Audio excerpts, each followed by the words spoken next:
Hi అండి. అందరికీ నమస్కారం. ఏ పూజ చెయ్యాలన్నా, ఏ నోము నోచాలన్నా, ఏ వ్రతం చెయ్యాలన్నా గుడి దగ్గర కానీ, ఇంటి దగ్గర కానీ సంకల్పం చెప్పుకుంటూ గోత్రనామాలు చెప్పుకోవడం తప్పనిసరి. అసలు గోత్రం అంటే ఏమిటో తెలుసుకుందామా?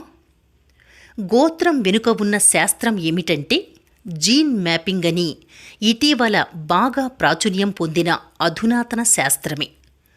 గోత్రం అనే పదం 2 సంస్కృత పదాల నుండి ఏర్పడింది. మొదటి పదం గౌ అంటే ఆవు, రెండవ పదం త్రాహి అంటే కొట్టం. మొత్తంగా చూస్తే గోత్రం అంటే గోశాల అని అర్థం.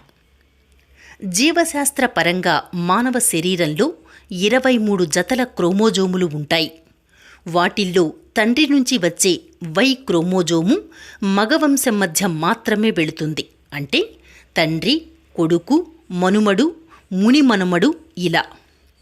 మహిళలు ఎప్పటికీ వై క్రోమోజోమును పొందలేరు. కాబట్టి స్త్రీ గోత్రం తన భర్తకు చెందినది అవుతుంది. ఒకే గోత్రీకుల మధ్య వివాహాలు జన్యుపరమైన రుగ్మతలను కలిగించే అవకాశం ఉంది. మన మహారుషులచే సృష్టించబడ్డ అద్భుతమైన బయోసైన్స్ గోత్రం. ఇది మన భారతీయ వారసత్వ సంపద అని చెప్పవచ్చు.